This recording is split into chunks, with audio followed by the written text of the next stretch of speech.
Ayah pria ini telah meninggal selama 15 tahun, tetapi pagi ini ia menerima warisan tak terduga dari ayahnya. Penasaran, ia membukanya dan melihat. Itu adalah patung es penguin. Ia dengan hati-hati meletakkan penguin itu di atas meja. Satu panggilan telepon kemudian, penguin itu secara ajaib hidup kembali. Tetapi ketika ia berbalik lagi, penguin itu telah menghilang. Saat ia bertanya-tanya, sebuah panggilan aneh menariknya. Dia perlahan-lahan berbalik. Ya ampun, ini adalah penguin hidup. Pria itu dengan hati-hati mendekati penguin. Ia menyentuhnya dengan tangannya. Setelah memastikannya hidup, dia mengambilnya dalam pelukannya. Namun, penguin itu tidak terpengaruh. Dia memberinya hadiah. Pria itu tidak berdaya, tetapi ia tidak punya pilihan selain memasukkan penguin ke dalam bak mandi dengan es batu, dan bergegas pergi bekerja. Tetapi sedikit yang ia ketahui, ini bisa saja membunuhnya. Karena segera setelah pria itu pergi, penguin tidak bisa menahan kegembiraan dan kegembiraannya. Melompat dan melompat di bak mandi, dan bahkan mencoba terbang. Tetapi secara tidak sengaja menyalakan keran. Setelah beberapa saat, kolam air terisi. Penguin-penguin itu sangat bahagia. Bak mandi seperti samudra saat ini.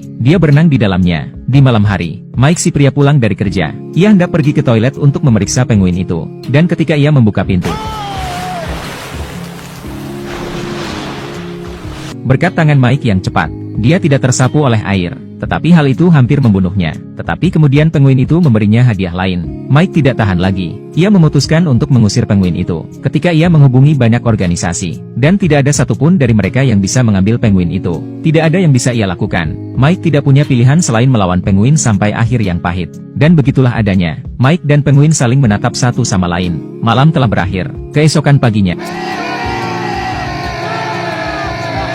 jam alarm penguin membangunkan Mike. Mike tidak tahan lagi. Ia melemparkan penguin itu tepat di luar pintu. Penguin itu tampaknya telah melekat pada Mike. Ia tidak ingin pergi. Jadi Mike melemparkan air dari vas ke lantai, mengambil penguin. Selamat tinggal. Mike senang bisa menyingkirkan penguin itu. Tetapi ia dihentikan oleh seorang penjaga keamanan tepat saat ia keluar dari lift. Petugas keamanan yang baik hati membantu Mike menemukan penguin itu. Mike segera menyangkalnya. Tetapi semua buktinya ada di sana. Mike tidak punya pilihan selain membawa penguin itu pergi. Untuk menjaga rahasia penjaga keamanan, dia juga membayar petugas keamanan untuk tutup mulut. Itu adalah sebuah kerugian. Penguin itu tidak dikirim pergi dan dia kehilangan uang. Tetapi kemudian ada kejutan. Seekor penguin mematahkan hati Mike. Kemudian 5 lagi datang. Penguin baru tidak malu-malu. Beberapa datang mencari makanan mereka sendiri. Beberapa pergi untuk berendam di toilet terlebih dahulu. Kelompok penguin ini sangat pandai memecah rumah. Berhadapan dengan penguin-penguin ini, Mike mengalami kesulitan. Dan saat itulah, mantan istri Mike sedang berkunjung bersama anak-anaknya. Yang mengejutkan, anak-anak sangat menyukai penguin. Hal ini membuat anak-anak dan Mike semakin dekat.